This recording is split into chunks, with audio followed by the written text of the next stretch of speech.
बिस्मिल्लाहिर्रहमानिर्रहीम अस्सलाम वालेकुम स्टूडेंट्स। उम्मीद है तमाम स्टूडेंट्स खैरियत के साथ होंगे जी। और आज हम अपना करने जा रहे हैं जी 10th क्लास पाकिस्तान स्टडीज़ का अगला टॉपिक। और आज के इस लेक्चर में हम लोग डिस्कस करेंगे जी बहुत इंपॉर्टेंट टॉपिक है जो हमारे पास शॉर्ट पॉइंट ऑफ व्यू से एमसीक्यूज और specially long point of view से हमारे पास एक बहुत इंपॉर्टेंट टॉपिक है। और टॉपिक है जी एग्रीकल्चर के एग्रीकल्चर किस तरह से पाकिस्तान की इकॉनमी पे बहुत ज़्यादा जो है वो इम्पॉर्टेंट है और इस सेक्टर में हमें कौन कौन सी प्रॉब्लम्स को फेस करना पड़ता है और हमारे पास इन प्रॉब्लम्स का हल क्या निकाल सकते हैं हम लोग कि ये प्रॉब्लम जो है वो इस सेक्टर के अंदर से खत्म हो जाए। चैप्टर है जी आप लोगों का 7 पाकिस्तान की इकोनॉमिक डेवलपमेंट यानी Pakistan and it's economic development को हम स्टडी कर रहे हैं।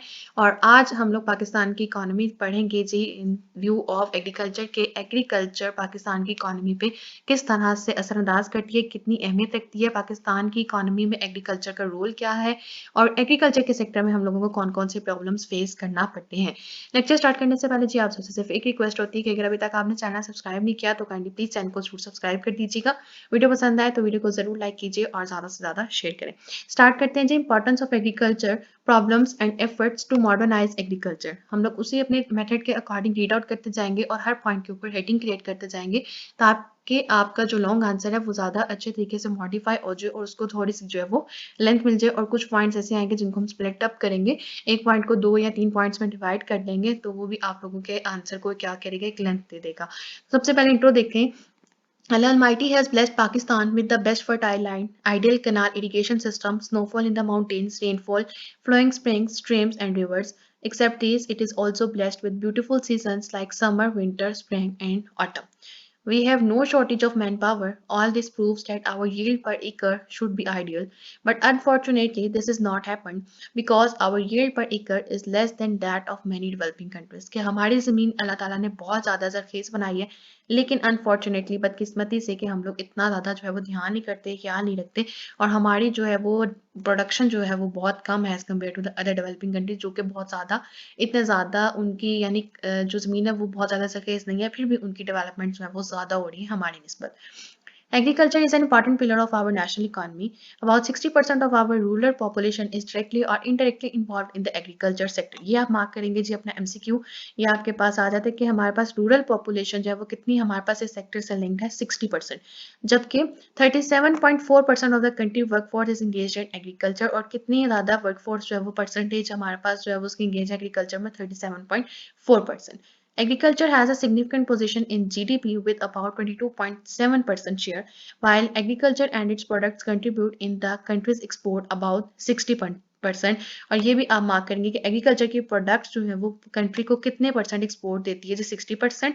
उसके बाद हमारे पास उसने एक और एमसीक्यू इस पॉइंट में दिया कि कितनी ज़्यादा जो है कितनी परसेंटेज की पॉपुलेशन जो है वो रूरल पॉपुलेशन जो है यानी कि देहातों की जो पॉपुलेशन है वो एग्रीकल्चर से कितने परसेंट लिंक्ड है, 60% लिंक्ड है, यानी कि आधी से ज़्यादा जो है वो देही इलाकों की पॉपुलेशन इस सेक्टर के साथ लिंक्ड है। ये सारा आपके पास आ रहा है जी इंट्रोडक्शन। लेकिन इसमें हम लोग हेडिंग इस तरह से देंगे कि आपने पहले जो 2 पॉइंट्स हैं उनको आप हेडिंग दोगे इंट्रोडक्शन की, जो कि आपके सामने स्क्रीन पे मेंशन भी कर दी गई है।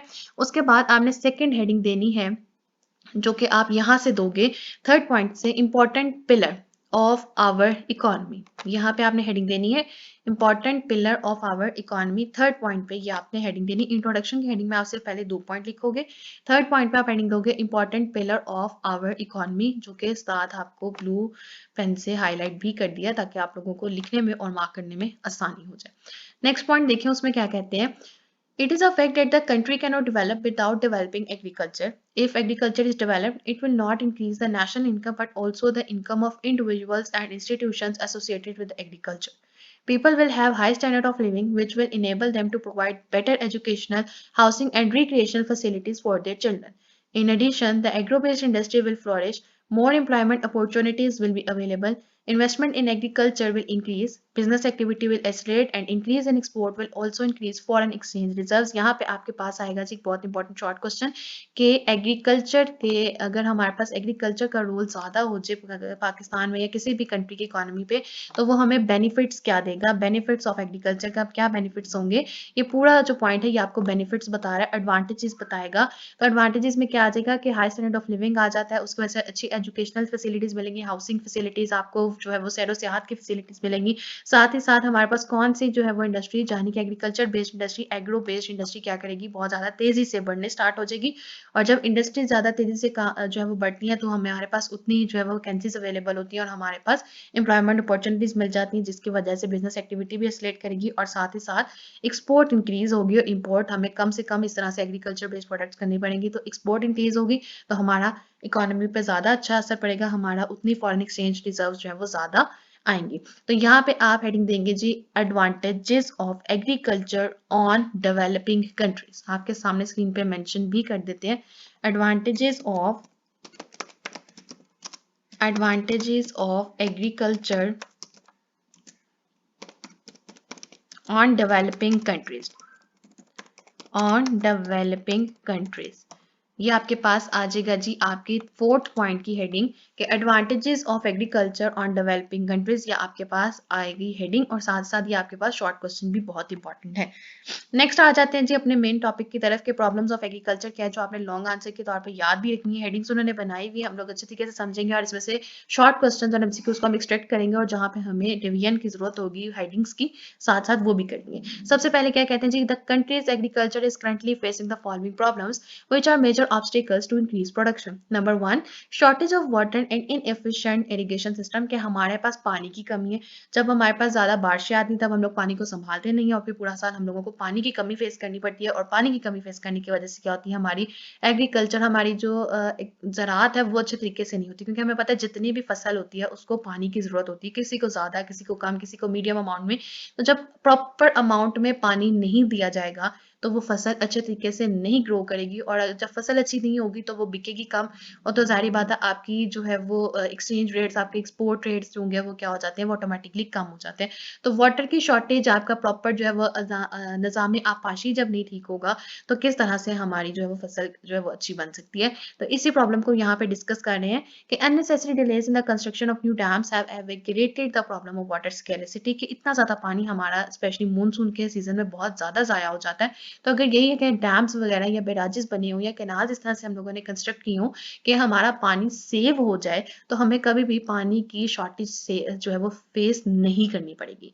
As much water enters canals and streams from rivers, only 40% of this water is used in crops. ये आपसे पूछा जा सकता है कि कितने परसेंट वाटर जो है वो स्ट्रीम्स और रिवर्स में से क्रॉप्स के लिए यूज किया जाता है, सिर्फ और सिर्फ 40%, while the rest of the water is wasted in the canals, channels and uneven fields. Therefore, the desired yield is not obtained and land productivity is also affected. According to experts, if there is no adequate increase in irrigation resources and the loss of water from the irrigation system continued, so the problem of water scarcity can turn into crisis। कि अगर इसी तरह से पानी ज़ाया होता रहा तो पानी की शॉर्टेज की वजह से एक पानी की शॉर्टेज जो है वो हमारे लिए क्राइसिस ले आएगी, बहुत बड़ा तूफान ले आएगी, कमी कर देगी हमारी एग्रीकल्चर में, मुख्तलिफ सेक्टर्स में।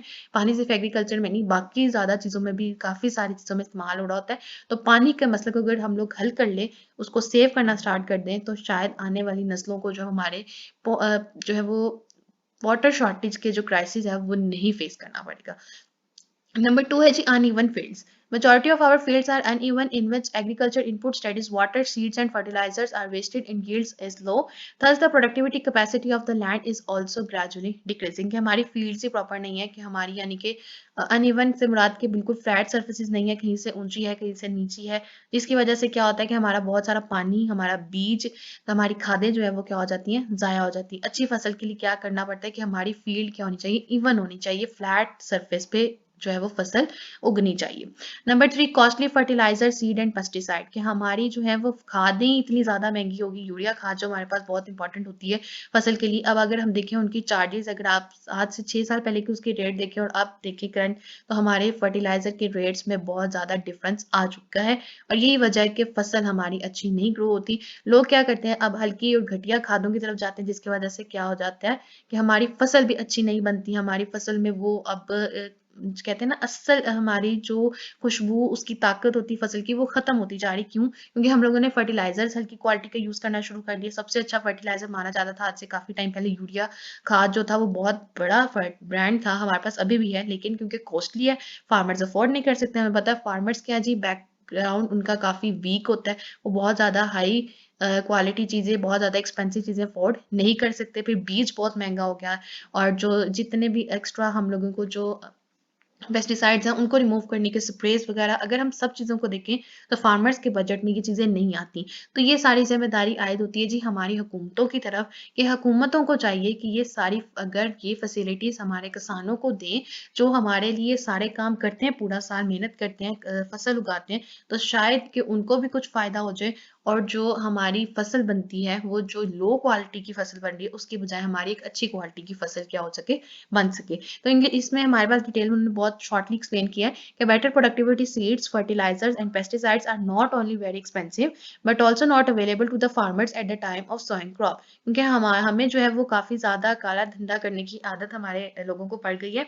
तो क्या करते हैं, जब उन्हें पता होता है कि ये वाली जो फसल का टाइम है, इसमें ये चीज़ें लगनी है, इस्तेमाल होनी है, फसल का एक टाइम होता है कि हर फसल को एक टाइम के हिसाब से जो है वह उसको उगाया जाता है, तो उस टाइम पीरियड पे जो है हमारी काफ़ी ज़्यादा शॉर्टेज कर दी जाती है। हालाँकि क्या कर रहे होते हैं जी, ब्लैक मार्केटिंग में उन्होंने बेचना होता है, उससे सिर्फ़ क्या कर रहे थे, ज़ख़ीरा अंदोज़ी करनी स्टार्ट कर देते हैं, ताकि जब मजबूरी में हर इंसान को कोई चीज़ खरीदनी होगी तो वो 100 या 200 रुपए महँगा भी खरीदेगा। तो ये चीज़ अगर ख़त्म हो जाए तो शायद हमारे मुल्क के हालात भी बहुत बेहतर हो सकते हैं। Number 4, inadequate access to global markets, कि हमारा एक्सेस तो बाहर की मार्केट्स में है ही नहीं। हमारी हुकूमत ही फार्मर से चीज़ें खरीदती है और जितनी ज़रूरत हो उतनी खरीदी जाती है और बाकी जो है वो सारा साल वेस्ट होती रहती है। बारिश आए या धूप आए, कोई सैलाब आए, उसमें वेस्ट हो रही है। तो अगर प्रॉपर स्टोरेज सिस्टम हो या हमारा एक्सेस ग्लोबल मार्केट्स की तरफ अच्छे तरीके से चला जाए कि हम अच्छी प्राइस में ग्लोबल मार्केट्स में सेल कर दें, तो ये भी हमारी पाकिस्तान की इकोनॉमी में अच्छा इम्पैक्ट डाल सकती है, लेकिन इस बारे में कोई सोचने वाला नहीं है। Inadequate access to global markets, lack of access to global markets does not provide a fair price for agriculture export. Number 5, law of inheritance. As a result of inheritance law, the lands owned by the farmers are getting smaller day by day due to division of land. के दिन ब दिन जो है वो जो असल मालिक हैं ज़मीनों के, वो अपने फार्मर से जो अपनी ज़मीन लेते जा रहे हैं। और ये अगर हम देखें तो ज़्यादातर जो हमारी हाउसिंग स्कीम्स बन रही हैं, वो हमारे पास इन्हीं ज़मीनों पे बन रही हैं, क्योंकि पहले वक़्तों में लोगों ने कम कीमतों पे उनको खरीदा हुआ था, फार्मर्स को दिया हुआ था, जो फसल उगा लेते थे। लेकिन अब क्या करें जी, क्योंकि अब मार्केट में काफ़ी ज़्यादा ट्रेंड है ये हाउसिंग स्कीम्स का और काफ़ी ज़्यादा स्कीम्स बन जाती हैं हमारे पास, तो हमारी हाउसिंग स्कीम्स में बहुत ज़्यादा फर्टाइल लैंड्स को यूज़ किया जा रहा था, क्योंकि वो उनकी जिनकी है, जो उनके मालिक हैं, वो उन फार्मर्स से ले रहे हैं जिनको उन्होंने सिर्फ फसल उगाने के लिए दी हुई थी अपनी लैंड। तो अब वो ले लेते हैं, वो अपना कोई और प्रोजेक्ट शुरू कर लेते हैं, जिस वजह से हमारी ज़मीन जिस पे हम फसल को उगा सकें, एग्रीकल्चर के ऊपर जो है वो ज़्यादा फ़ोकस दे सकें, वो ख़त्म होती जा रही, कम होती जा रही है। तो ये भी एक बहुत ज़्यादा डिसएडवांटेज है हमारे पास इस सेक्टर के अंदर। Modern technology can be applied on small fields, और इस वजह से हम मॉडर्न टेक्नोलॉजी अप्लाई नहीं कर सकते। वही ट्रैक्टर्स, वही जो हमारी पुरानी मशीनरी है, हम उन्हीं के ज़रिए अपने एग्रीकल्चर को प्रमोट कर रहे हैं। नंबर 6 प्रॉब्लम कौन सी फेस करनी पड़ती है जी? No increase in cultivated land. In the last 2 decades, there has been no significant increase in the area under cultivation. On the other hand, the population has increased rapidly during this time. At the present, the country has about 8 million hectares of cultivable land, but it cannot be cultivated because of the shortage of water. कि cultivable land हमारे पास कितनी जी 8 million hectares हैं, लेकिन हमारे पास पानी की shortage की वजह से हम उसको सिराब नहीं कर सकते। इलिटरेसी इन फार्मर्स, के फार्मर्स पढ़े लिखे ही नहीं। अगर फार्मर्स को तालीम दी जाए कि मॉडर्न टेक्नोलॉजी को कैसे यूज़ करना है, तो वो शायद ट्रेडिशनल मेथड से निकल के मॉडर्न की तरफ आएँ और ज़्यादा से ज़्यादा फ़ायदा दे सकें। लेकिन अनफॉर्चुनेटली अभी भी हमारे 90% फार्मर्स जो हैं, वो इलिटरेट हैं, उन्हें मॉडर्न टेक्नोलॉजी यूज़ करनी नहीं आते। वो अपने ट्रेडिशनल मेथड्स के थ्रू ही एग्रीकल्चर के अंदर काम कर रहे होते हैं। Farmers can not take advantage of modern technology because they are illiterate और less educated. Number 8, water logging and salinity problems. Waterlogging and salinity has damaged our vast areas of the cultivable land. Due to lack of the proper restraint, it may increase further in the coming years.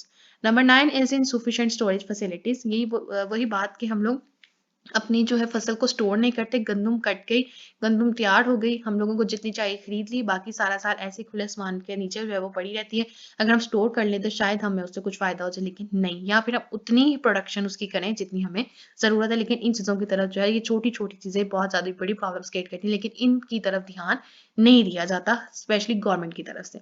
A lot of production is wasted due to inadequate storage facilities. Number 10 is decrease in productivity of land due to continuous cultivation. Continuous cultivation of land has increased to meet the needs of a growing population. In addition, organic matter, that is fertilizers, in the land has also decreased, which is gradually reducing the productive capacity of the lands. Number 11th में क्या कहते हैं जी? Lack of the soil and water analysis practice among the farmers. Majority of our farmers do not pay proper attention to the soil and tube water analysis, thus our agriculture resources are wasted and they cannot be fully utilized. As a result, the productive capacity of the land begins to decline.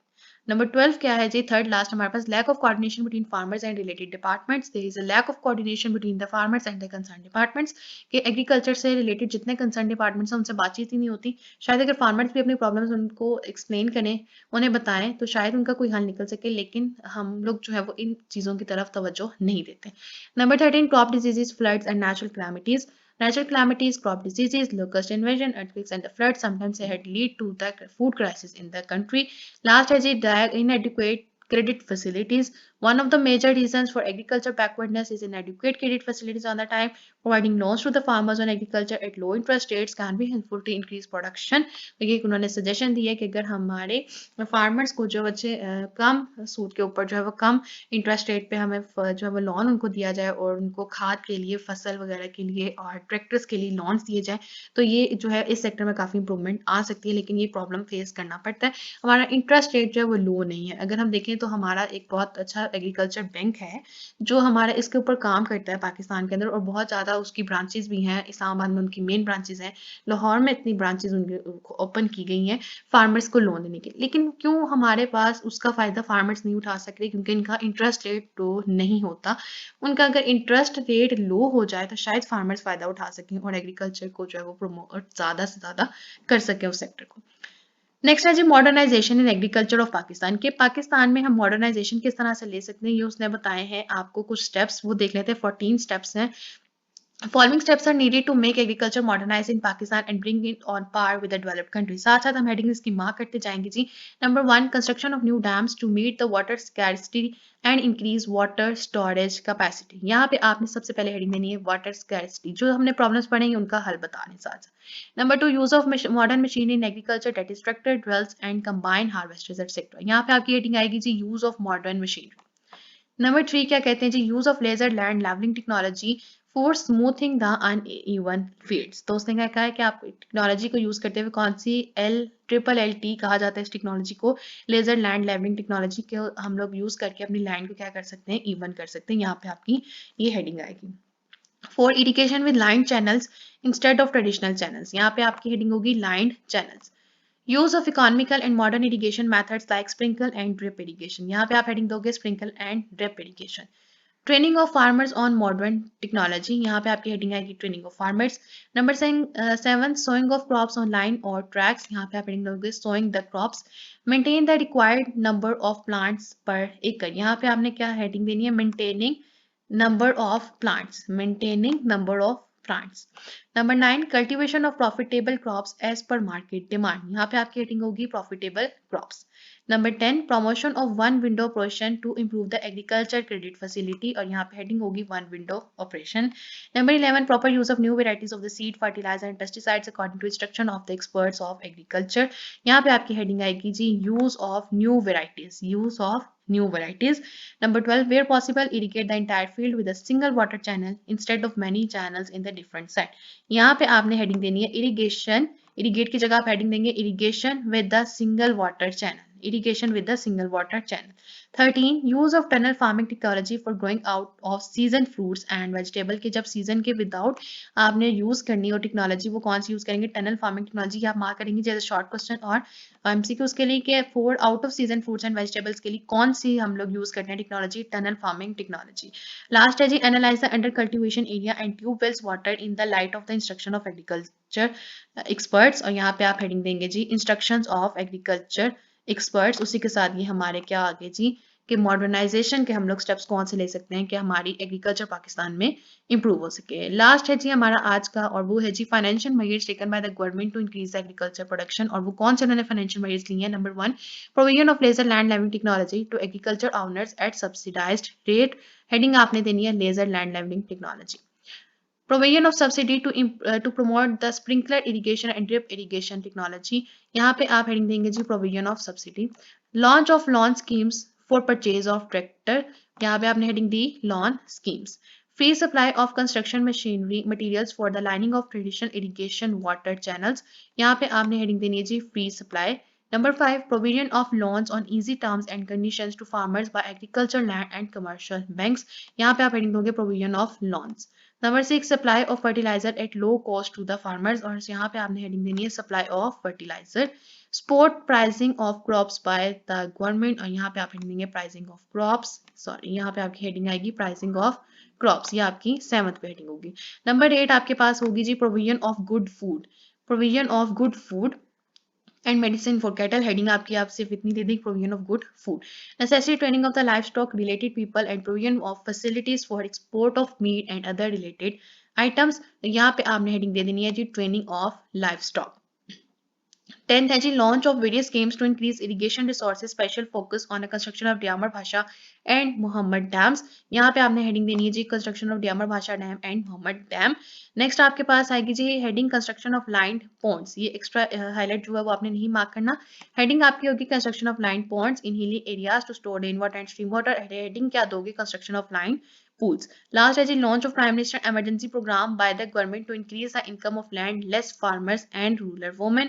यहाँ पे आपने heading देनी है जी prime minister emergency programme. और इसी के साथ हमारा आज का लेक्चर जो है वो कंप्लीट हो जाता है। मुझे उम्मीद है कि आप लोगों को आज का लेक्चर जो है वो पसंद आया होगा। आज हमने एग्रीकल्चर का कंप्लीट टॉपिक डिस्कस किया, उसकी मॉडर्नाइजेशन के स्टेप्स, फाइनेंशियल स्टेप्स जो गवर्नमेंट ने उठाए और हम लोगों को प्रॉब्लम्स कौन कौन सी फेस करनी पड़ती है, ये सारा हमने आज के इस लेक्चर में डिटेल के साथ जो है वो डिस्कस किया। इन केस कोई क्वेश्चन क्वारी कोई भी प्रॉब्लम है तो आप लोग जरूर पूछ सकते हैं। लास्ट पे जी सिर्फ एक रिक्वेस्ट होती है कि अगर अभी तक आपने चैनल सब्सक्राइब नहीं किया तो काइंडली प्लीज चैनल को जरूर सब्सक्राइब कर दीजिए। वीडियो पसंद आए तो वीडियो को जरूर लाइक कीजिए और ज्यादा से ज्यादा शेयर करें। Thank you.